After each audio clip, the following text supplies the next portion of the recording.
Okay, good evening, everybody, and welcome to this last session of the Race, Ethnicity, and Identity Conference. Tonight, we have Kate Swanson from San Diego State speaking as the distinguished speaker, the distinguished lecturer for the International Geographical Honor Society's Visiting Geographical Scientists Program. So she is partly sponsored by Gamma Theta Epsilon, and as our token of appreciation, given that she has a rich history of field work, we have our Lambda Epsilon field cap. Thank you very much. Well, you're quite welcome. Kate has a rich history of conducting field work, which is in many ways the essence of geography. And at San Diego State, there really is a long legacy of field work, as there is with the geographers who have presented at this conference. Leon Yatcher presented much about his work in Central Asia. And there are few geographers that have tromped around the globe that are living today as much as he has. And Marie Price, too, conducted quite a bit of field work in Latin America. And here at San Diego State, you have the legacy of Larry Ford, who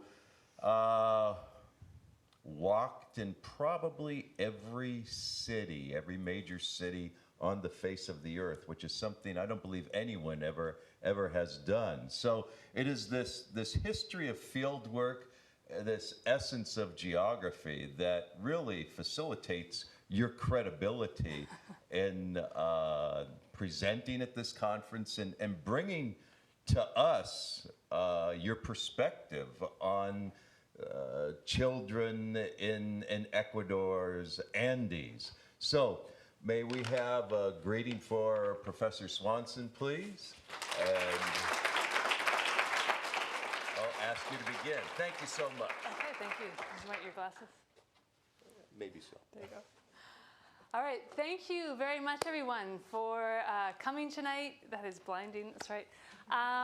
And for being here. It's great. This is, I'm really happy to speak with you. I'm genuinely very honored to be here as well. So thanks for having me here.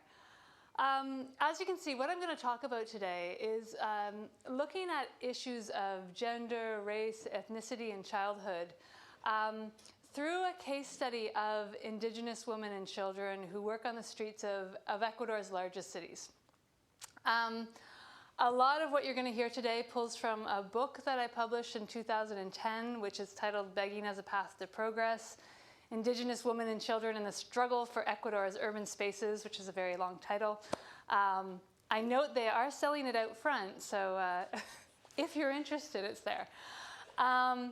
Regardless, okay, so basically a lot of what I'm going to talk about is pulling from that book. I'm also going to update this work a little bit as well, because since I published it in 2010, things have started changing a bit. So a lot of, well, a good number of the women and young people that I worked with have started migrating to Brooklyn, New York. And this is something that I didn't really expect, and it's really interesting for a whole number of reasons. So I'll talk a little bit about that later on as well. Basically, I think while I'm about to discuss a specific case study in Ecuador, I think this case study speaks to a number of broader issues. One of them is that it speaks to sort of, I guess, wider debates within geography, particularly in terms of modernization and globalization. I think it also speaks to a number of global trends that we're seeing around the world. One of them is the spread of punitive neoliberal policies. Okay, so by that I mean looking at zero tolerance policies that originally, the zero tolerance came from New York City. And since then, these are policies that are trying to get rid of homeless people, squeegee kids, beggars, get them off the streets. And since the 1990s, these policies have spread throughout the world, but especially through Latin America, and Ecuador is no exception too. So it sort of speaks to that trend around the world.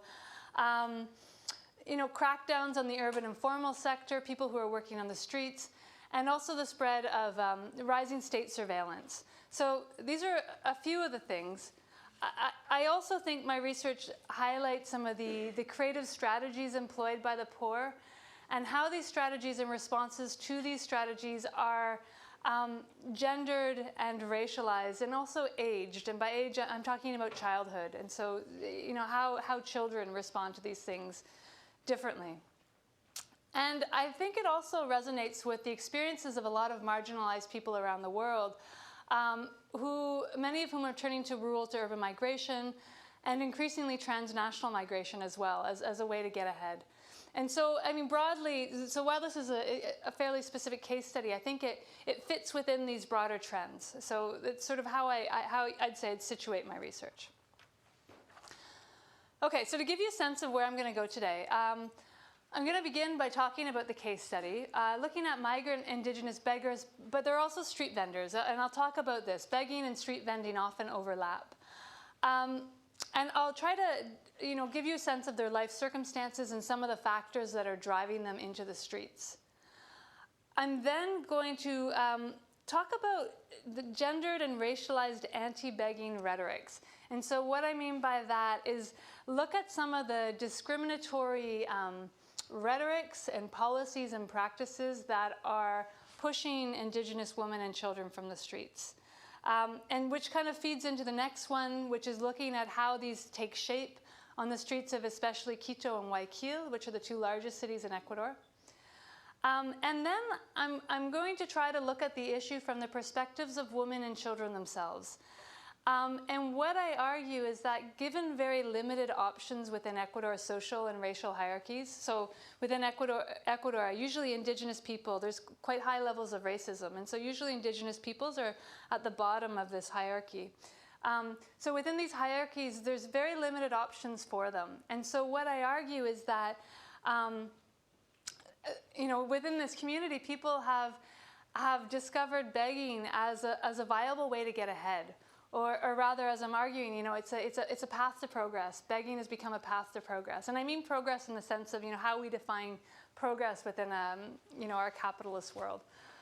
And then finally, I'll just conclude and try to highlight some of the key findings of my work and just add a few final thoughts. Okay, but before I start, I want to talk a little bit about representation.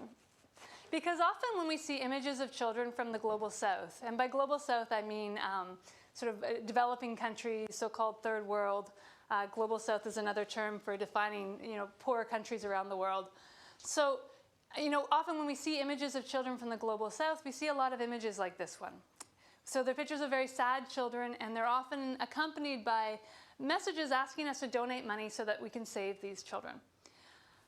But I think these types of images can often be misleading, and they give us a very skewed perception of children's lives in poorer parts of the world.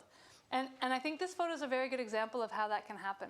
So in this photo, most people would look at it and think this child is crying because of his terrible life as a beggar. But he's actually crying because I had just taken a picture of his sister and her friend, and his big sister refused to let him be in that photo. And so he was crying because he wanted to be a part of that photo too. And so I was taking this photo as a way to cheer him up. And I was doing it with a digital camera, and each time I'd show him the photo. And so by the third one, this is the result. And so I think when I present this material, I rely on a lot of photos because I think they're very powerful in conveying certain types of information.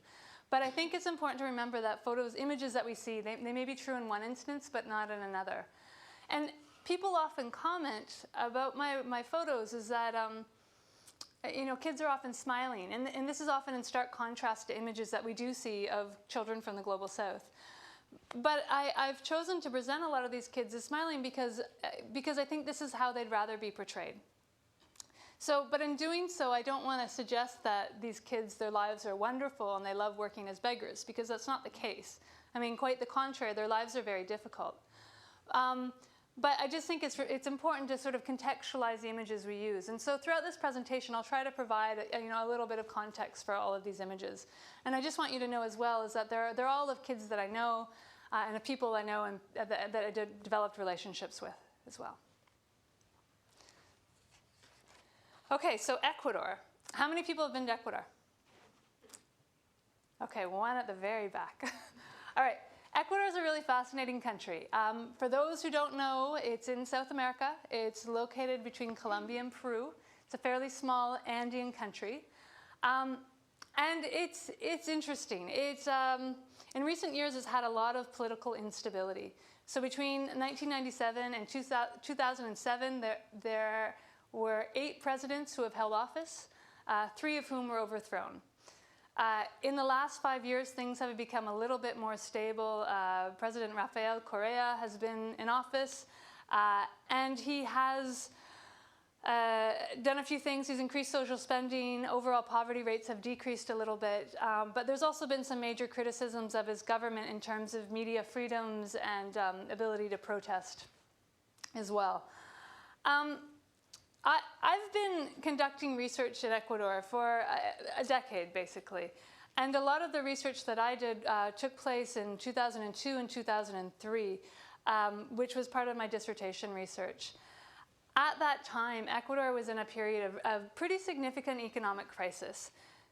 What happened was that in 1998 and 1999, Ecuador underwent a very severe economic crisis, which resulted in very high inflation, and as a response to this, the government tried to dollarize the economy. So that means they actually adopted US dollars as the main currency. What this did is it made Ecuador one of the most expensive countries to live in Latin America. Gaps between the rich and poor remain very high within Ecuador, and it currently has one of the highest income disparities within South America as well.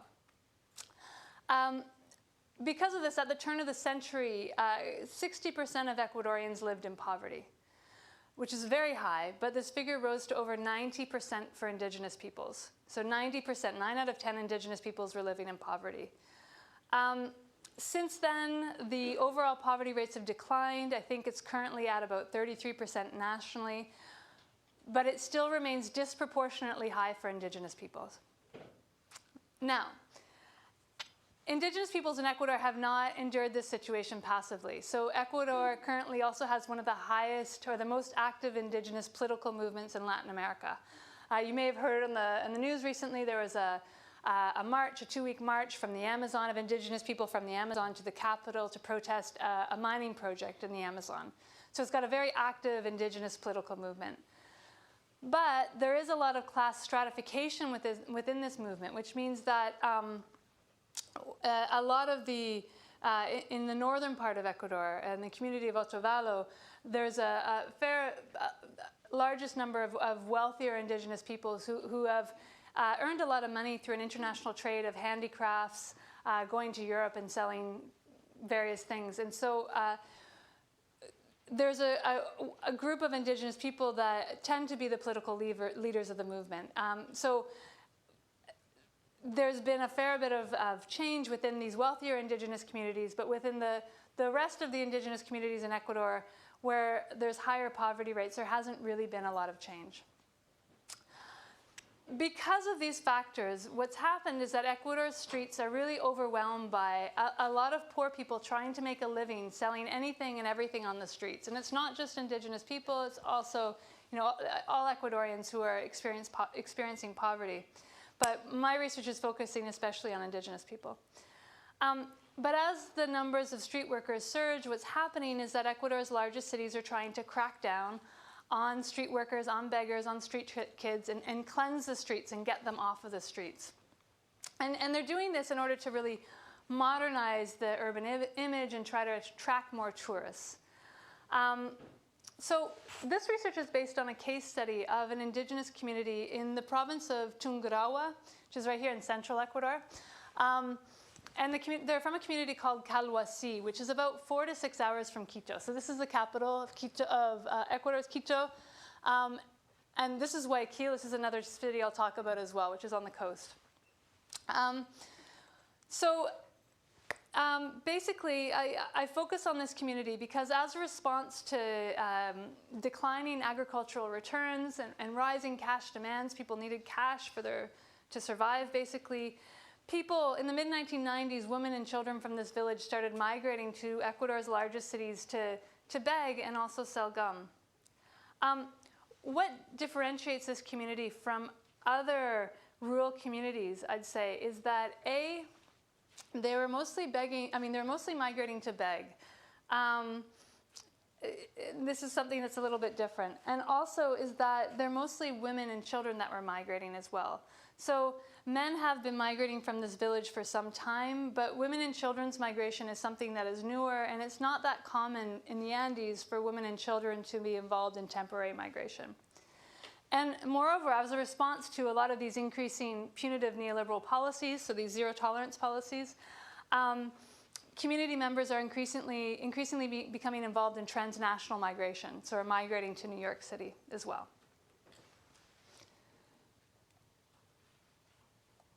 Okay, I just want to talk a little bit about my methods to let you know how I did this research. As I said, this is basically 10 years of research working in Ecuador, but the bulk of it came from work I did from my dissertation. And at that time, I did 125 key informant interviews. I've returned to Ecuador in 2006 and also in 2011.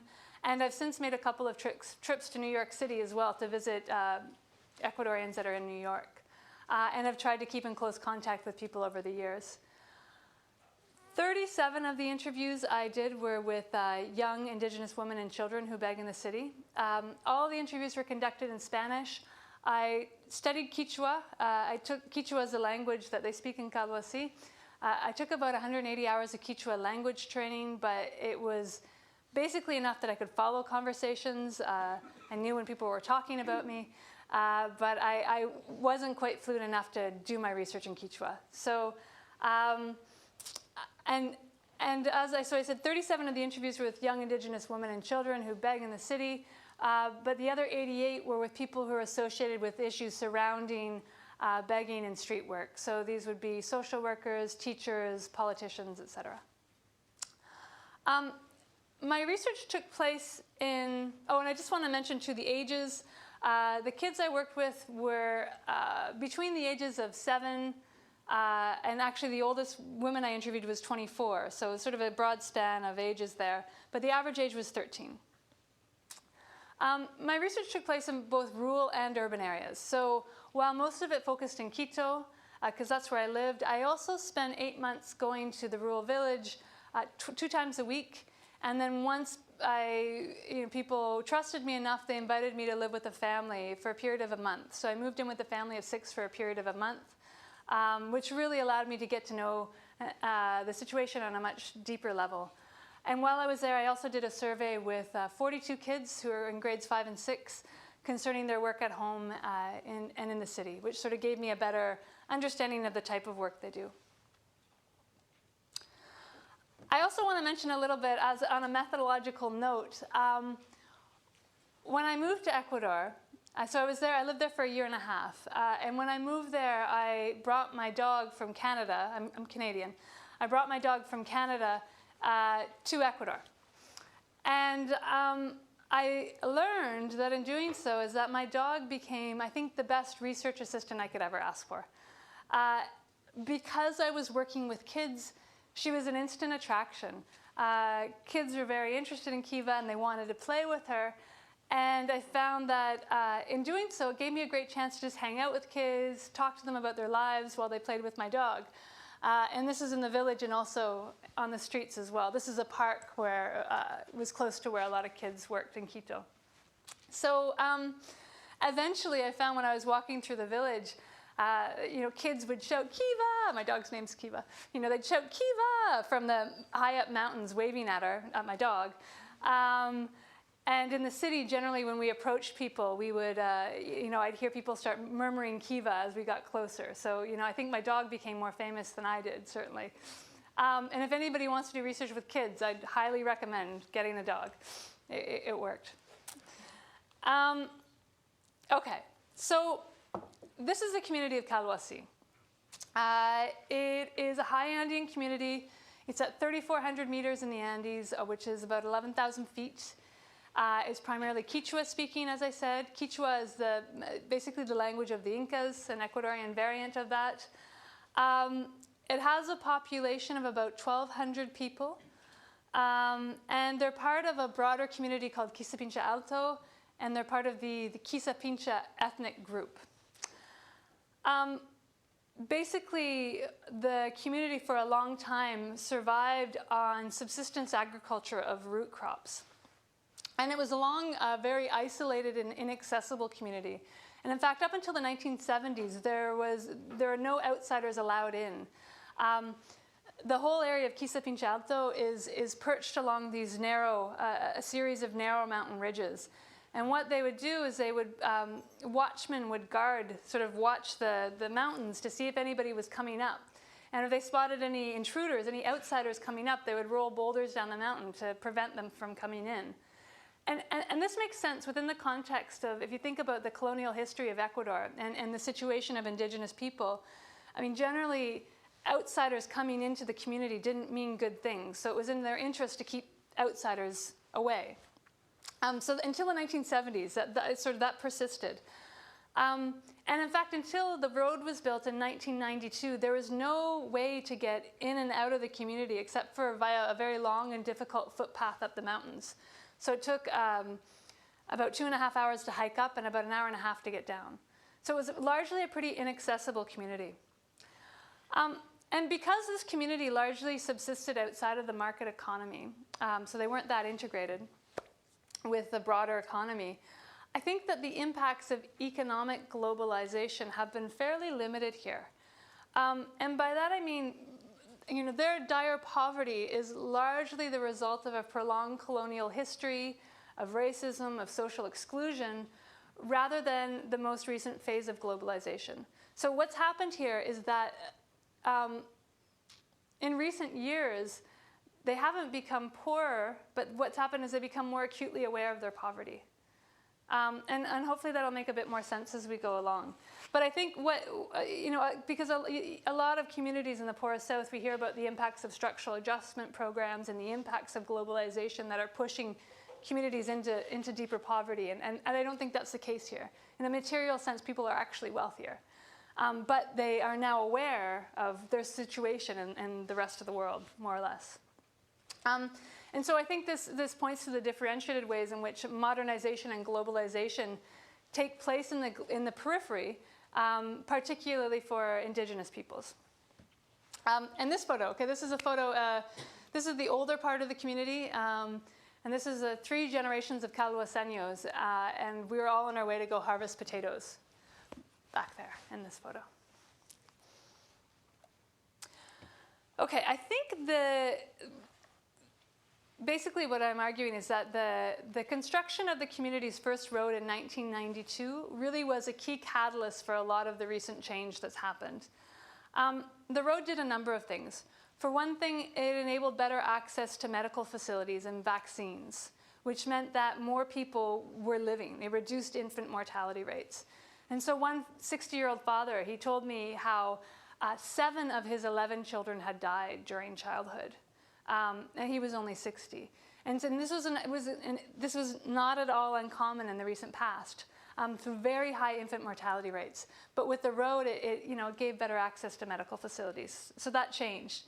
And interestingly, some mothers complained that too many of their children were now living.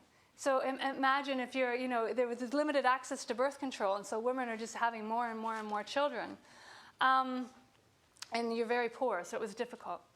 And due to limited access to birth control and decreased infant mortality, what happened is that the population's increasing very rapidly. So it's putting a lot more pressure on land. But because there's a tradition of land inheritance in the community, which means that parents pass their land on to their kids, every year the land's getting divided up into smaller parcels. And so you can see here too, these are already very narrow strips of land, very narrow plots of agriculture. And I just want to point out, this is Calhuasi Chico, and over here, this is Calhuasi Grande. Beyond that's another community, that's Pasa. So increasing higher population and increasing land fragmentation. Along with these changes, there's also been a rising need for cash. So the new road facilitated access to new consumer goods, particularly bulky ones, which could now be transported by truck, because up until that point, the only way you could carry big things into the community was on the backs of donkeys or mules or people. And so this also meant that housing styles started changing. So it used to be adobe and thatch houses, but now people were building concrete block houses because they're perceived as a little bit more modern.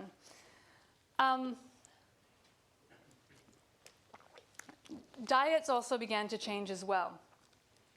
So people started to eat food that couldn't be produced in the community. So instead of barley and root crops, people started eating white rice, flour, white bread, pasta, different things that they didn't have access to before. The road also provided teachers with access to the community. So in 1996, a bilingual Quechua-Spanish education system was instituted in the village, which meant that children's educational costs really started gaining a lot more importance. People realized they needed to make money to pay for their kids' schooling. But I think perhaps most importantly for this community is that the new road provided a way out. So for the first time, people had an easier way to get out of the community than they ever did before. And women and children's migration began almost immediately following the construction of the road.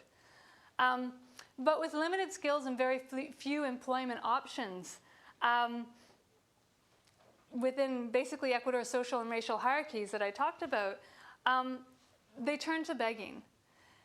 And so although begging began as more of a survival strategy, it's since evolved to intersect with a lot more. And so it's intersecting a bit more with conspicuous consumption, status, educational fulfillment, and this drive to be included in consumer culture. And so perhaps ironically, what happened is that begging became a way to get ahead. And this photo, as I mentioned, these are the two bridges for Calhuasi. That's Chimborazo, which is an extinct volcano in Ecuador. It's the elevation of that one is 20,500 feet, or 6,300 meters, so pretty huge volcano. Okay, so when they migrate to the city, they generally migrate as family units. So people are working on the streets as part of a family unit or a broader kinship structure. But because of this, because they're working with their families, there's very high levels of surveillance on the streets at all time. Basically there's very high levels of social control. So for instance, whenever I first approach a kid on the streets, I found that within seconds really, one or two other family members would come over to see what was going on and who I was and just make sure the kids were okay. So, tight levels of social control and high levels of surveillance within working with their families. And I also found that people were very protective of themselves and one another as well. So for instance, when I first talked to them, they would often lie about their names, about where they were from. They would pretend that they didn't speak Spanish. And I think this makes sense. It was kind of a coping strategy, much like they had in the villages where they'd roll down boulders to keep outsiders away from them. In the cities, they're protecting themselves by, just keeping people away from them as well. So yeah, I mean, my research took a long time for a reason, I guess. But when they come to the city, they migrate for about a week to 2 months at a time. And when they're there, they're working 7 days a week, 12 hours a day. So, very, very long days, making not very much money. And also I want to point out, they're not homeless in the city either. They generally have rented rooms in the city, which they share between 2 to 10 individuals. Earlier, a while ago, they tended to sleep on cardboard mats on the floor. On my last trip, some people I visited, they actually had beds now, so the circumstances are a bit better. But due to pressure from local NGOs, they've also increasingly started selling gum. So it was initially people were begging exclusively, but now it's begging and selling sort of more interchangeably. And this is because the NGO tried to convince them that if they sell, they'll retain their dignity, which I think, it raises a lot of questions about begging and work and where begging fits into that. And it's something I talk about a little bit in my book as well. But generally what happens is that they tend to beg and sell. They sort of do both. It's interchangeable strategies, and it depends on where they're working, who they encounter on the streets, and their ages as well. So for instance, on weekends, they generally beg more exclusively in the backpackers district. This is where there's a lot of backpackers and tourists and travelers. It's funny, in Quechua, in Spanish it's referred to as Gringolandia, so the land of the gringos. whereas in Quechua it's referred to as Gringo Pampa, which is the field of gringos. Anyway, so what happens though, on weekends they'd often beg from gringos, but during the city they would, during the week they would sell to mestizos because it was a more effective strategy. So it's sort of interchangeable strategies. Men often come to the city as well, generally to work as shoe shiners, sometimes selling things on buses as well. But men don't beg because of dominant gender ideologies. It's not really acceptable for an able-bodied man to beg.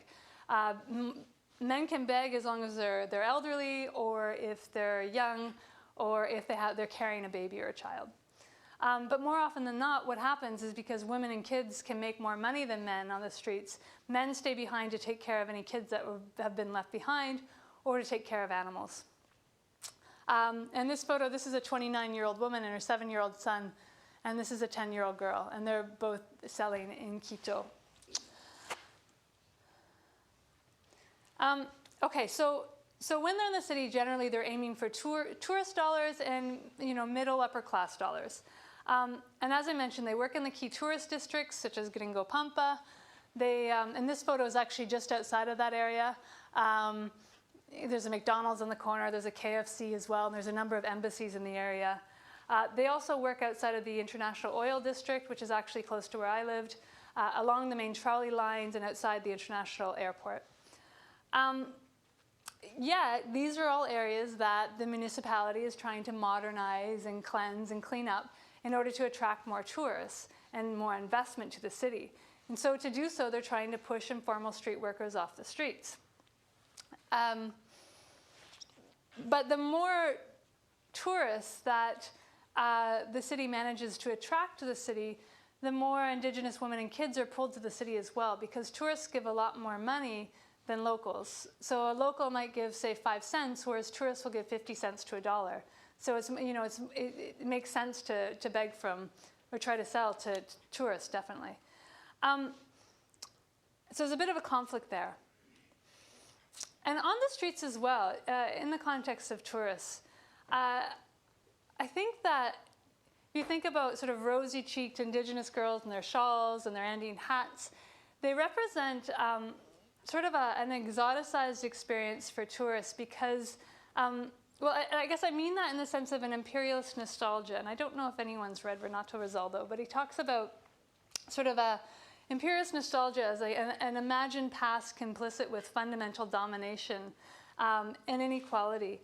And so a lot of the kids from this community are aware of this. And so they target tourists to basically perform their ethnicity and their poverty.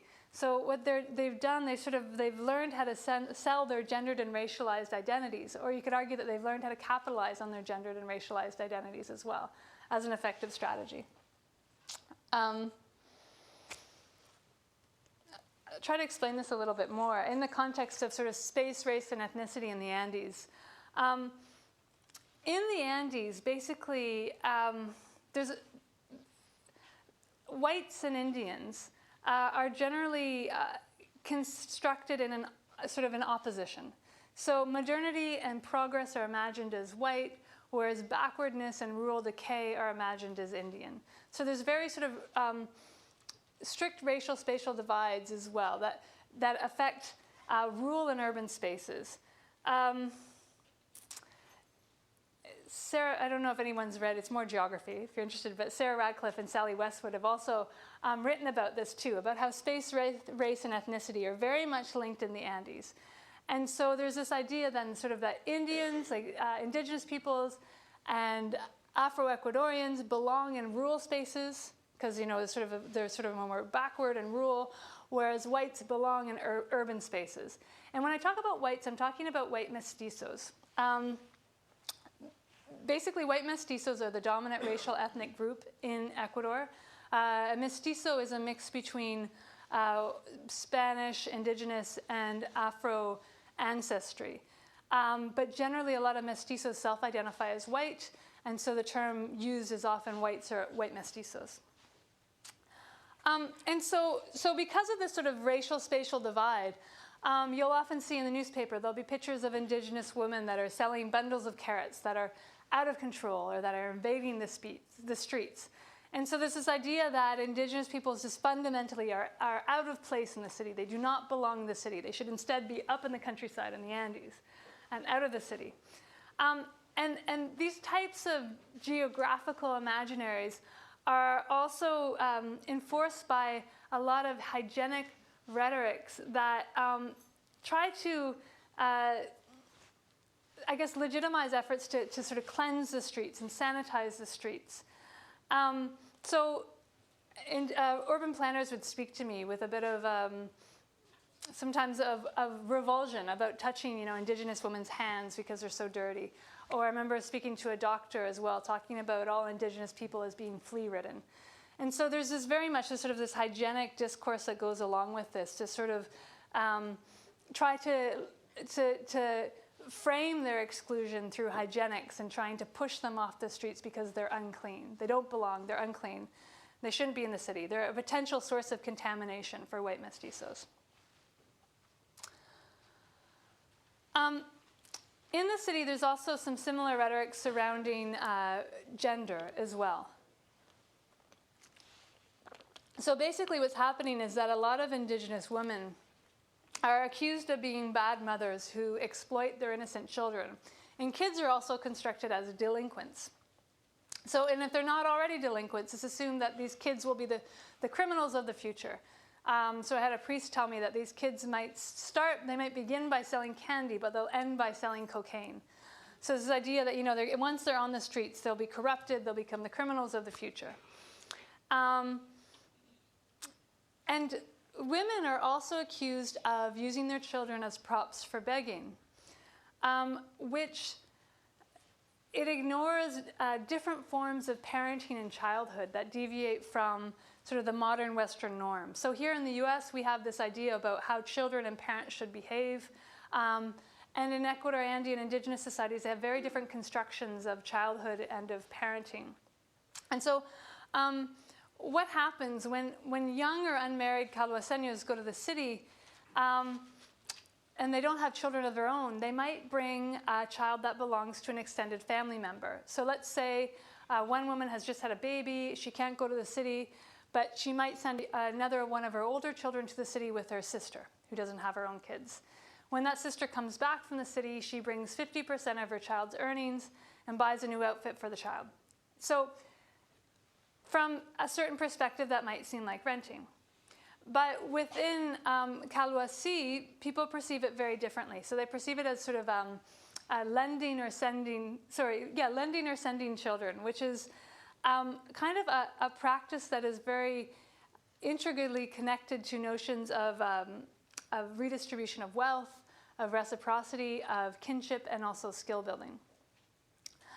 So child circulation, it's really a long-standing practice within Andean societies. Basically, a lot of people send children to live with their extended family members in a kind of apprenticeship. So sending children to work on the streets with their family members, I think, is really an extension of this practice. And what I try to suggest that it's kind of a modern and resilient take on an age-old tradition, which is allowing them to draw upon kinship ties and economic and material ties as well in order to survive very deep levels of poverty. So it's sort of a modern take on resilience, I suppose. But if they're bad mothers exploiting their innocent children, then I think saving these kids becomes a legitimate goal. So by suggesting that indigenous women are exploiting their children or selling a false image of poverty by renting children, what happens is that attention is drawn away from the inadequacies of market economies that fail to redistribute wealth to the poor, to instead focus on the alleged vices and corruptibility of the poor themselves. And what this does, this type of rhetoric, I think, really justifies removing indigenous women and children from the streets. So they're bad mothers, we need to save their kids, we've got to take these kids away from them and get them off the streets. But what it does as well is it turns attention away from the very real issues that are pushing these kids and women onto the streets to begin with, which is poverty. And it just pushes them off the streets in a sort of out of sight, out of mind mentality and does nothing to actually help them. And I think this is very problematic. In this photo here as well, this is, so I lived near a corner where a lot of Indigenous women and kids worked. And so they'd often come over to my apartment just to hang out and have some food. We did a lot of interviews in my kitchen as well. In this photo, interestingly, most of these women are teenagers, with the exception of one over there. So fairly young, but also interesting about this photo is that one of these women is now in New York. The sister and brother of another woman are also in New York, and the cousins of another woman are now in New York. So there's, a lot of people who are formerly on the streets are going to New York City. What I want to talk about now is sort of how efforts to save children, or a few efforts of saving children that kind of reveal how this rhetoric that I'm talking about informs policy and practice. So the first one, it was conducted by Gina Penn, which is a national police force that focuses on children and families. And so this national police force and a coalition of social organizations rounded up and temporarily detained about 50 begging kids and held them for over a week. Now this was an extremely stressful experience.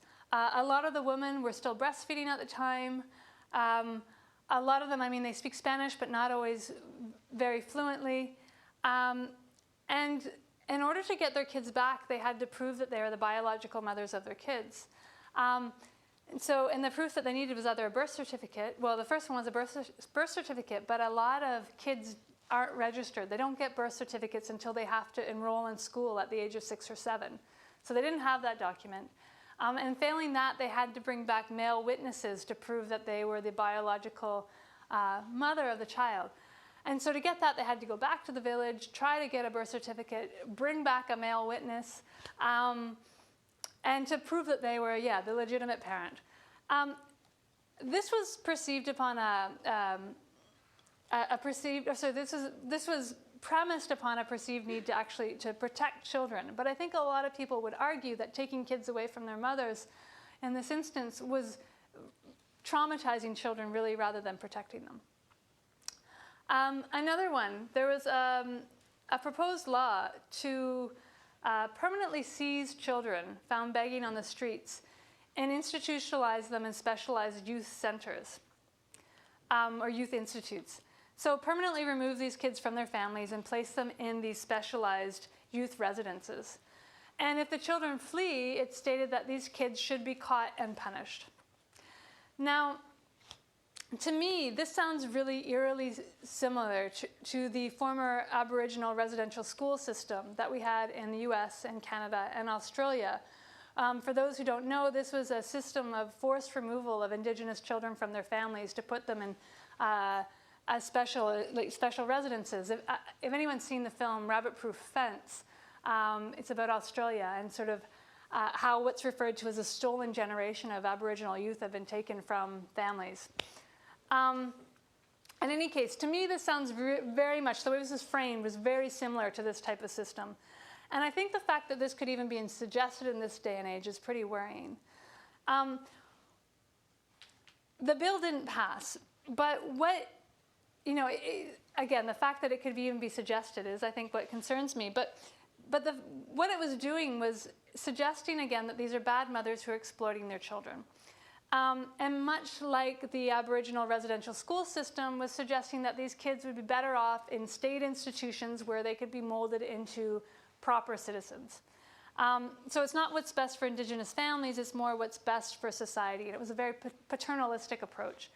I don't want to suggest that there aren't bad mothers out there, but I do want to stress that in this case, these kids are on the streets for reasons of poverty. It's poverty that is pushing them onto the streets to begin with. Another one I want to talk about is an anti-begging campaign, which suggested that if you give money to a child beggar, you are destroying that child's life. And the images that went along with the campaign showed this picture of a child beggar sort of morphing into an elderly beggar. But the fact is, I mean, there is no empirical evidence to suggest that this is the case. And in fact, my research suggests just the opposite, that these kids are, that begging is basically enabling opportunities that these kids have never had before. And I'll talk about this a little bit later. These anti-begging campaigns are ongoing in Ecuador. I published my book in Spanish as well, and I have sent it to a bunch of people involved in these campaigns. And I don't know, we'll see what happens. But this is an ongoing debate in Ecuador. This is another campaign that was going on a few years ago. These are signs posted these signs are in the Backpackers District. But basically what it says is that when you buy in the streets, you put your safety in danger. When you give your money to delinquents, they see your money, your items of value, and your car. For this reason, don't buy in the streets. And they've got a picture of a heavily jeweled woman who is buying gum and I guess illegal DVDs from a street vendor. And this is sponsored by the municipality of Quito. Now, why this sign upsets me is because what it's doing is that it's assuming that all street vendors are delinquents and sort of suggesting that the streets will inevitably corrupt these people and that they're all waiting to prey on these, unsuspecting, vulnerable customers. And again, I don't want to suggest that there aren't delinquents on the streets, but I do want to stress again that, the people that I was working with are on the streets for reasons of poverty. And so what it's doing again is it's completely brushing aside these issues of poverty that are pushing people onto the streets and very real human need to instead focus on the alleged corruptibility and the vices of the poor. And so in my work, I guess what I do is that I'm arguing that all of these are merely aesthetic cover-ups to remove racialized indigenous women and children from the streets in order to create sort of clean, modern, sanitized images of the city. But they're doing very little to actually save children or protect children from reasons such as poverty or unemployment that are pushing them onto the streets to begin with. Instead, they're just, removing them from the streets and pushing them back to the countryside where they're deemed to belong. Another one I want to talk about, this is the city of Guayaquil, where a lot of the anti-informal actions are also very prevalent here. There is a sort of an ongoing urban restructuring project in Guayaquil where they're very much trying again to modernize the city image and attract more tourists to the city. But I think Guayaquil provides a really good example of how these punitive neoliberal policies that I talked about earlier, so zero tolerance policies, are being sort of exported from the north to the south. So in 2002, the city of Guayaquil hired Chief William Bratton. Now, I don't know if anybody's heard of him. He was the former police commissioner of New York City. Then he became the chief of police for the LAPD. But William Bratton, along with Mayor Rudy Giuliani of New York, are basically the key architects of zero tolerance. So they hired Bratton to come to Guayaquil and create a new anti-crime structure. And I should mention as well is that the zero tolerance policies have been heavily criticized. So the idea behind them is from something called broken windows theory, which suggests that if you police lesser crimes, or lesser offenses such as begging, graffiti, public urination, like anything that's sort of a lesser offense, if you police those quite heavily, overall crime will reduce.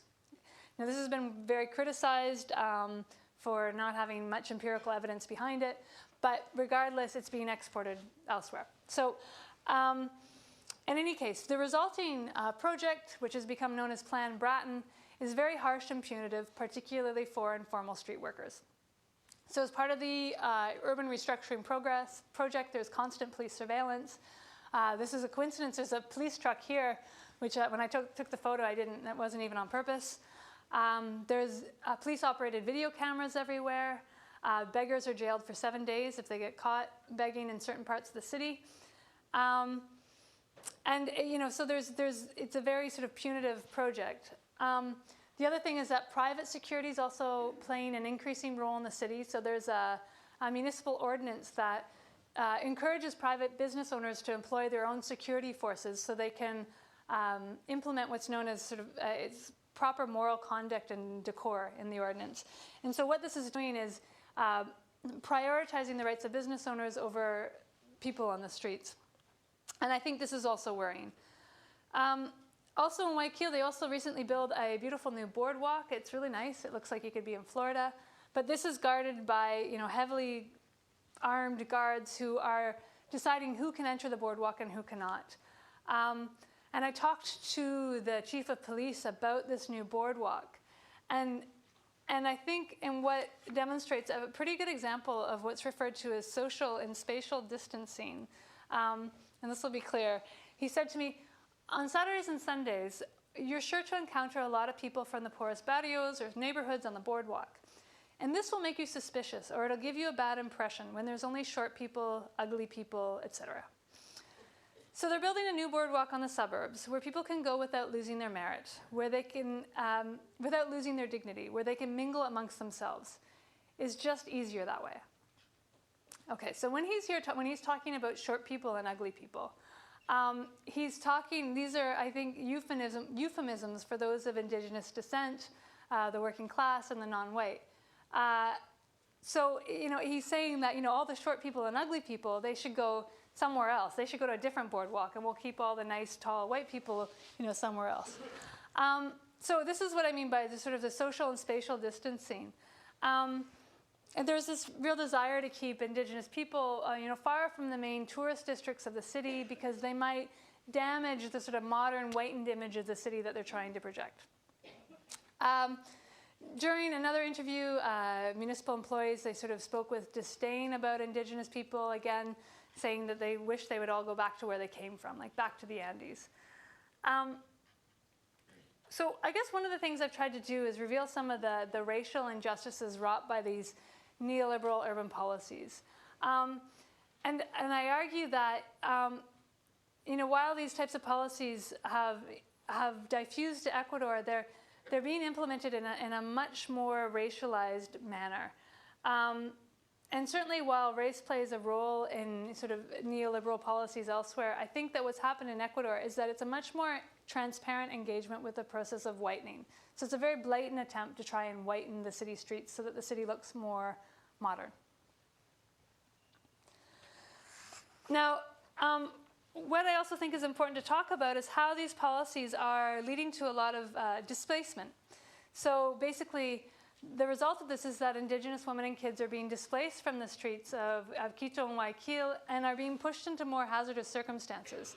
So since about 2005, a number of women and younger kids started migrating to Bogota and Cali in Colombia because they said that they're treated better on the streets, people were nicer, and they just made more money there. And then as of about 2010, a number of people have been going to New York City. And I think the New York City is especially worrying because to get from Ecuador to New York, and they're coming undocumented using coyotes, they're putting themselves at tremendous risk. I don't know if anyone's follows the news about what happens in Mexico, but the drug cartels are preying on migrants. In BBC was reported recently that 11,000 migrants, Central American migrants, were abducted by the cartels. They're being kidnapped for ransom. There was a massacre of 73 migrants in Mexico, two young women who died in that massacre were from this community, were from Quispincha Alto. They're 18 and 21 years old. And a lot of so they're just going to try to have better opportunities. And I think a lot of these policies are sort of pushing women and kids off the streets and forcing them to seek out alternative strategies to make a better living. And I think in this case into a much more dangerous circumstance. When they get to New York, they're working, men are working in construction and as dishwashers, and women are working in slaughterhouses and as cleaners. And I'd say there's about 100 Quisapincha who are in New York now, but about 30 that are from Caluasi. So it's fairly recent this is starting, but I think it's going to increase in number. But I also think, this is what I'm going to look at in the future is, the irony here, have zero tolerance policies imported from New York City played a role in pushing Indigenous young people to New York City. I'm not sure what Giuliani would think of that if he learned about that. I'm sure there's a pretty unintended consequence. Okay. So the next thing I wanted to talk about as well is while there's been a lot of media and policy discussion about the broader impacts of street begging, there's been very little analysis of this issue from the perspectives of women and children themselves. And so there's assumption that they're drunks or that they're bad mothers, or that these children are the criminals of the future. But what I found is that their work is really enabling possibilities that they've never had before.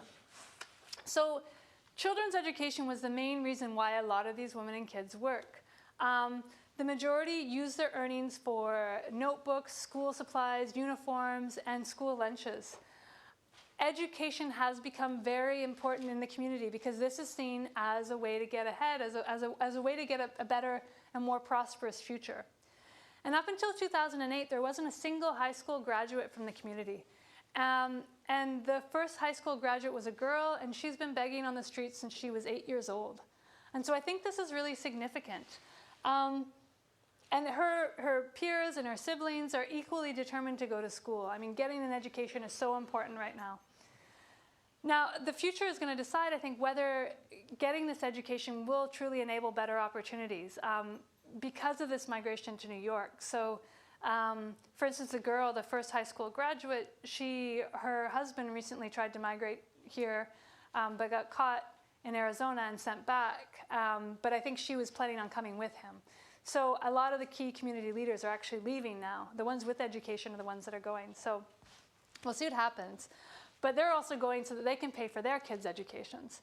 But I think the key thing to take away here is that when we often hear about kids working on the streets, we're told that it's destroying their futures, that these kids are going to drop out of school, don't give them money, it's going to ruin their lives.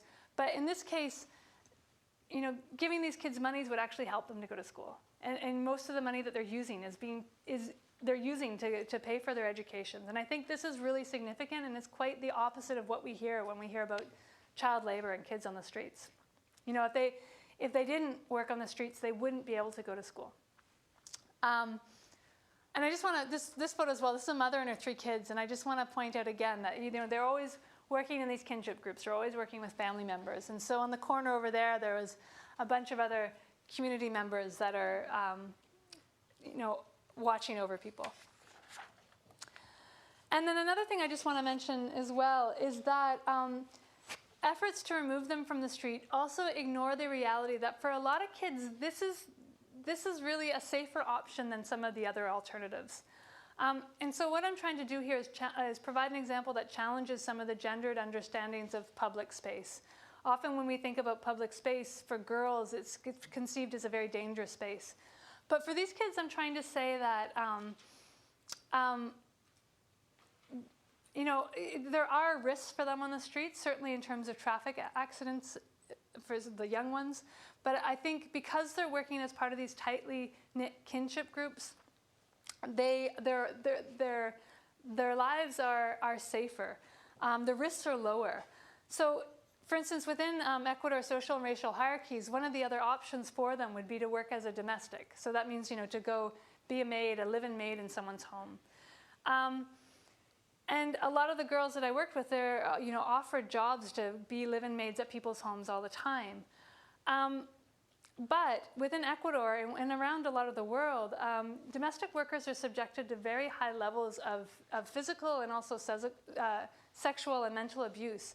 And there was an ILO study recently that suggested that young indigenous girls in Ecuador who work as domestics, some as young as 12 or younger, this is a 12-year-old girl,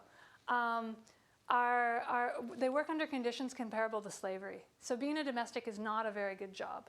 And the violence endured by a lot of young girls is as much racial as it is sexual. So much that if a pregnancy results, that it's considered a benefit to the girl because her child will be whiter than she is, and thus it's considered to be improving the race. So, being a domestic worker is not understood as a good option. And I think these girls, when they're offered these employments, these jobs, they're often pretty offended because in their minds they already have jobs as independent entrepreneurs. You know, they're selling on the streets and they're making money. They would much rather work on the streets than be domestics because they can also work with their friends and family. They can also study. They can continue their educations and on their own schedules. They have a lot more freedom. They can work more on a part-time basis. And I don't know if I said this already, but they can earn more money as well. They make the jobs, working as a domestic is not a very high-paying job. But when they refuse these offers of employment, it kind of tends to reinforce beliefs that they're lazy Indians who just don't want to work. They'd rather beg or work on the streets. But I think the opposite, working on the streets is a safer and better option for them. Also, their work on the streets allows some modest participation in consumer culture. So many have televisions now, and they watch Latin American soap operas every night. They're regularly exposed to urban life. And because of their contacts in New York now, they're increasingly exposed to internet life. So a number of these kids are now on Facebook. And so, they're very aware of the outside world, and they see everything that they're missing out on, and they want a part of that life too. They want to have everything that everybody in this room has. So they're trying to find a way to get that. Now, as a caveat, I just want to say, remind everyone they're extremely poor. So these are the new concrete blocks houses that they're building. As you can see, they're not great. Often people don't have money for windows, and so they have plastic coverings over them, and the wind just kind of rips through them. Often the doors are plywood boxes, or they might not really have doors. So very poor living conditions. This is inside. This is the kitchen of the family that I live with. And this is people, they're cooking with firewood on the right. They have a gas stove over here, but it's too expensive to buy the propane tanks. So they prefer to cook with firewood. There's no furniture in the kitchen. They sit on logs and concrete bags. There's a dirt floor. While they're getting ahead in some sense, their poverty is still very real. And their need is also very real. And on my trip in 2011, or last summer, the housing conditions haven't really changed that much. So despite the beginning of remittances from New York, conditions haven't really changed that much yet. These might continue to change in the future. We'll see. Okay, so just to conclude then, I'm just going to sort of summarize some of the main things that I said and also add a few final thoughts. Okay, so in my research, I guess I found that discriminatory gendered and racialized rhetorics are used to demonize Indigenous women and children in order to justify exclusionary policies and practices. And what this does is effectively draw attention away from the problems associated with market economies that fail to really help the poor, to instead focus on the alleged vices of Indigenous beggars themselves. I think, furthermore, while anti-begging rhetorics are often premised on a need to protect children, in practice, they actually do very little to protect kids. And I think what they're doing instead is that they're just pushing racialized kids back to the countryside where they're deemed to belong, or to Colombia, or even more worrying, to New York City, where it's much more hazardous, much more. Their problems are persisting, and in some cases are getting even worse. I'd like to also comment on this idea of begging as a path to progress.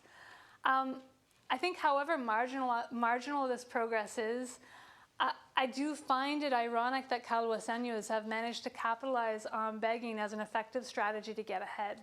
And I think within ideologies of sort of capitalist modernization, this is really counterintuitive. This isn't what you think would happen. But through their work on the streets, they've been actively pulling themselves into the modernization process. They've been challenging their assigned positions within Ecuador's social and racial hierarchies. And they've been really trying to get ahead. They're rejecting employment as domestic workers. They're striving for a better education. And they're using their earnings to sort of participate in consumer culture. So but I think, given few options within Ecuador's social and racial hierarchies, the fact that begging has, it really has become a way for them to pursue their educational aspirations and improve their material conditions. But I think the fact that begging is deemed the best or the most viable option within Ecuador, I think speaks to the very real and continued oppression of indigenous peoples. And this is an oppression that's both very racialized and very gendered. Okay, thank you very much, everyone.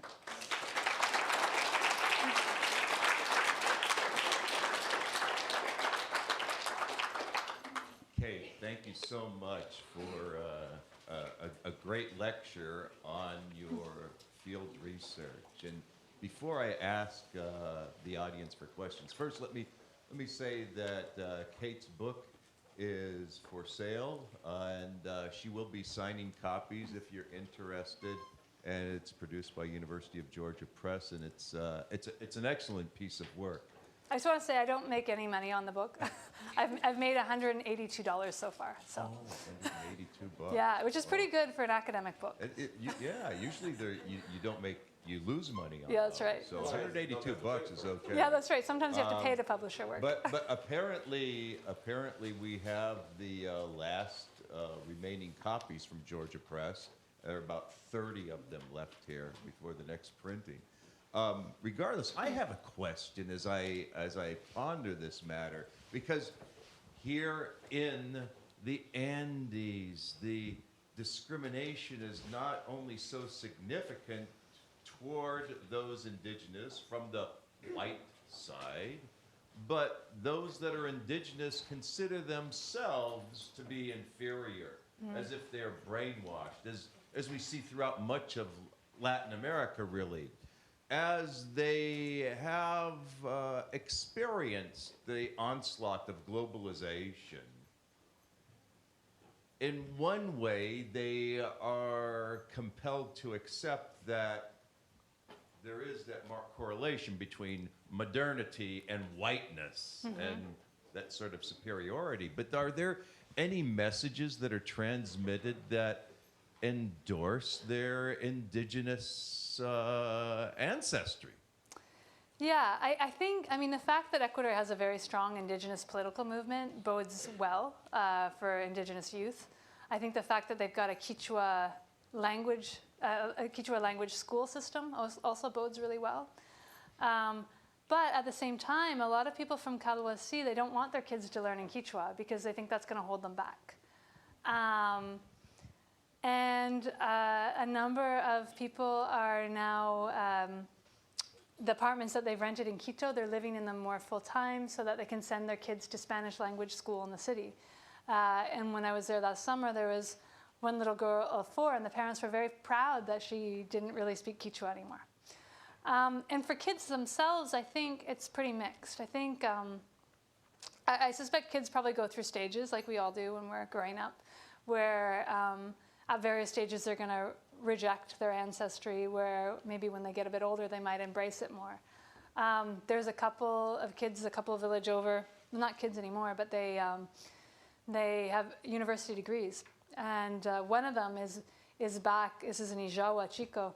He's a teacher in that village now. And so I think that's great. But the worrying part is that he may end up migrating too. And so if all the leaders come to New York City, I don't know what that'll do. And there's a few kids that have been born in New York now. And so they're going to grow up American. So I don't know. I don't know what's going to happen. I mean, I think if a few people make enough money here and go back and then invest in tourism project, it's a beautiful area. If anyone wants to do tourism there. But, invest in something to help make the situation better, so that, because the reality is there's no jobs. Even if you want to stay in your village, it's very difficult, because how do you make money? So I don't know. I mean, I think in terms of maintaining an indigenous identity, I think it's mixed. But certainly in terms of dress, the kids now, if you look on Facebook, very few want to dress like an indigenous person anymore, because it's not modern. It's not like what you see on TV. So, yeah. Well, thank you. Are there questions? Questions? I'll go with you, and then with you, then with you. Go ahead. I was kind of interested when you said that some of the kids go to school in the city. Mm-hmm. Did you happen to see if actually in the schools, if they were treated better or worse or given a better or worse education than the other kids? I don't know. Yeah, I think. So I went to one of the schools in Ambato last summer, which is the capital of Tungurahua, and I was trying to get a sense of that, but I don't know. I mean, I think there are very high levels of racism, which could be why the kids are not speaking Quechua. I mean, even if you have a heavy Quechua accent, you're going to be discriminated against. I mean, there's a lot of very progressive people in Ecuador as well, too. So I guess it probably just depends on the school and on the teacher in terms of how that's going to pan out. Hi, I was just wondering, I know you spoke briefly about how the children are trying to modernize themselves, and like you said, they're on Facebook. How do the older generations feel about the modernization of their culture? It's probably mixed, but some of the people that I talk to, they don't like it. There is one woman, I had her photo up there, but she was criticizing her daughter because her daughter didn't want to wear an Andean hat anymore because she said it looks ugly. But her daughter, the mom was saying, you know, I will never take off my anaku. My anaku is the traditional skirts. You know, I will always wear my hat. I will always embrace my culture. I mean, this is who I am. And they were very much bemoaning the fact that youth are rejecting that. But, you know, that's a common generational thing, I think, for anyone, for immigrants, for anyone. It's a process that happens. And, you know, everybody's going to keep changing, so. In many other countries, there's like open air market opportunities. Is that a viable option for them? Is the racism so severe people wouldn't frequent it? I guess if they're successful in pushing them off the streets, do you see any other options? That's a good question. What happened in Quito and in Guayaquil is that they tried to create formal markets. But the formal markets were only for street vendors that were already licensed or that were part of unions. So there's various street vendor unions in cities. This has to do, I suppose, with some of the hierarchies that I talked about. So from this community in Calabasi, they're pretty much at the bottom of the sort of any indigenous hierarchy. Literacy rates are very low. Poverty rates are very high. So people that would be working in the markets, often the more formalized markets, are people who may have migrated a generation or so ago. They've had longer roots in the city. They've got a bit more privilege. But it is an option. I mean, I think it's something that there's one organization in Quito that was trying to find a way for them to do that, because there are a lot of indigenous people that sell in markets and handicraft markets. But for this group, that hasn't worked out yet. I understand it wasn't the focus of your research specifically, but as you were touching on the strong political movement among the indigenous peoples of Ecuador, are there countermeasures to some of these racialized messages that are being publicized, or what types of alternatives are being presented for the indigenous people as they seek to modernize themselves and impose themselves, or rather involve themselves in politics and the modernization process? Right. Yeah, I mean, definitely. And what happened in, I forget what year it would have been now, in the 2000, maybe 2004, 2005, Lucio Gutierrez was the president of Ecuador for a period. He got overthrown as well, I believe. But he initially had an indigenous co-government. So the Pachakutik is sort of the political arm of the largest indigenous party in Ecuador. Indigenous sort of political organization. And so Pachakutik and Gutierrez's party formed this co-government. And so the Minister of Agriculture was an indigenous woman. The international minister, I think, was also an indigenous woman, which was fantastic. But things didn't work out. The co-government dissolved. The indigenous members got kicked out of government. Under Correa, I think he's actually put a lot of effort into getting more indigenous people and also Afro-Ecuadorians into the government as well too. So, it is changing, but it's going to take a long time. It's just like racism in this country. It takes a long time for things to change. And so conversations with taxi drivers are often they're quite telling because, they talk about good Indians and bad Indians. So I think it's happening. It will happen, but it's just going to be a long time before we see equality on that front.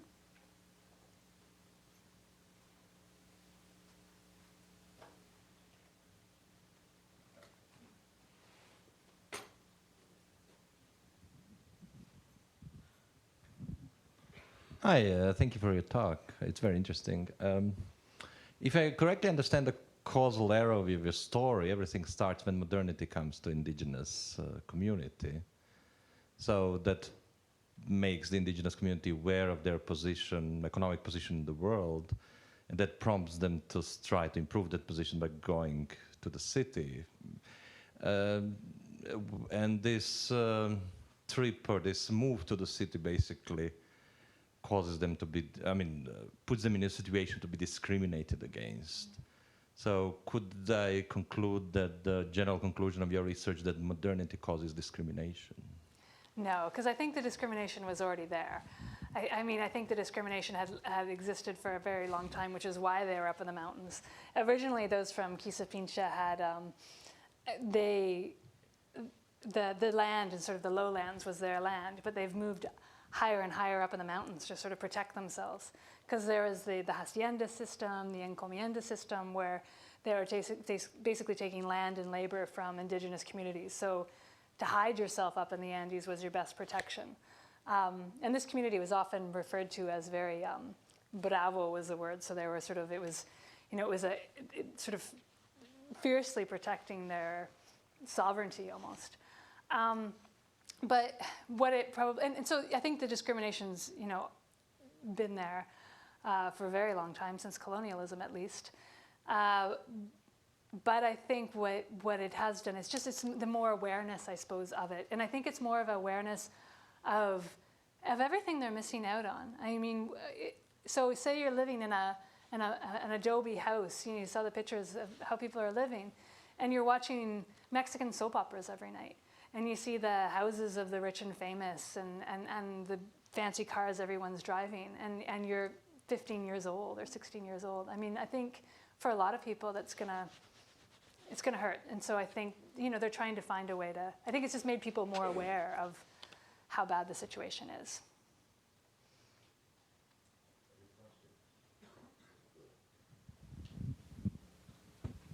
I'm curious about the schools that you talked about, some of the children being able to go to.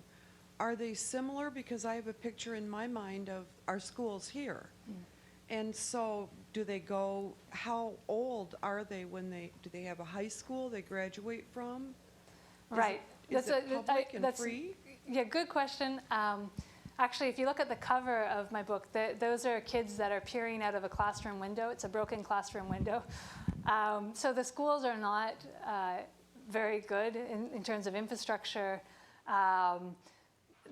So the bilingual school that was built in 1996, it has about 4 or 5 classrooms. A lot of the classrooms have broken windows. They don't really have, they've got desks and blackboards, but the conditions are not like here at all. The teachers had to drive up and down the mud roads all the time to get to school, so it would take the teachers, even with the road. It was a mud road initially, then graveled, and actually just very recently it's been paved, so that'll change everything. But up until this point, it would take the teachers, if it rained, they couldn't come to school. Otherwise, it would be a 2-hour drive into work every day, because none of the teachers were from the community because they didn't have an education. So often the teachers wouldn't come, and when they did come, they'd always leave at 1 o'clock. High levels of corporal punishment. The resources they'd have would be terrible. So I did a survey. The survey I did was with kids in grade 5 and 6. And I found that most of the kids in grade 5 and 6 were barely literate. They really had a lot of struggle writing. So kids, usually it's normal. If you're lucky, it's considered a big success if you get a grade 6 education. That's kind of the norm that people will get.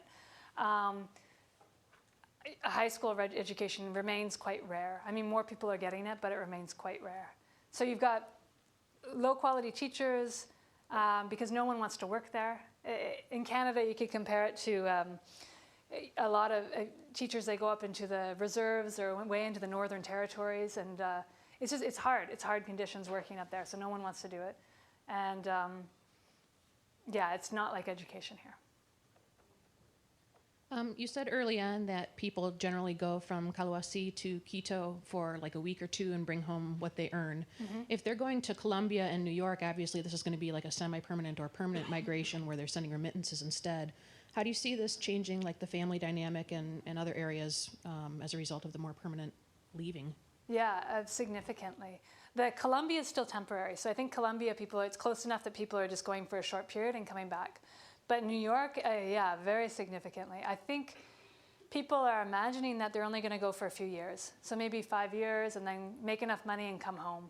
But I think the reality is that a lot of people are going to end up staying longer. And this is what happens with a lot of migrants that come, well, anywhere. But once you're in a new place, you start putting down roots. Say you have kids, you want them to have a better opportunity, and so a lot of people end up staying longer. There's going to be a generation of kids that are being raised without their parents. Yeah, it'll be very significant. There's been a lot of research, I think, because there has been a lot of research out of Ecuador for some time, but more from southern Ecuador, and that's to New York and also to Spain. And there's been some research done on the impacts on the kids. And so kids are getting a better education, but there's a lot of emotional trauma to that.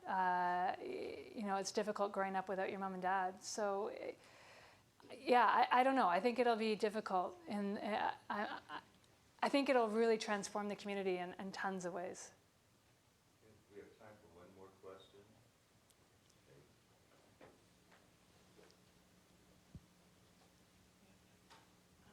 Have you had a chance to talk to the people you know in New York that have come, and like what results are they getting, or like are we meeting, like is New York meeting their expectations? Are they doing okay, or? Yeah, I've been to New York twice, and no, I think it's I think they had no idea what they were getting into,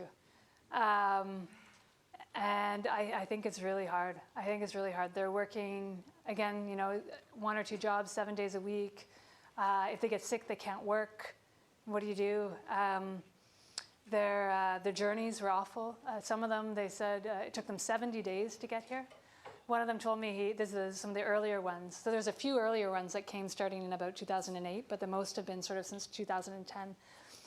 He was on he left Ecuador to Guatemala. They took a boat from Ecuador to go to Guatemala. And a fishing boat, the fishing boats generally hold about 15 to 20 people, and there were 125 people jammed into the boat. They were only allowed to be in the hold underneath for 2 weeks. Very little food, very little water. I think he said they had a banana a day. He said it was between life and death. So I think people started this journey without really knowing what they're getting into in terms of the journey itself. And then once they're here, yeah, it's hard. They're working incredibly hard. What we've talked about is that they want me to write about their lives here in New York because they want their kids to know how much they've sacrificed to be here.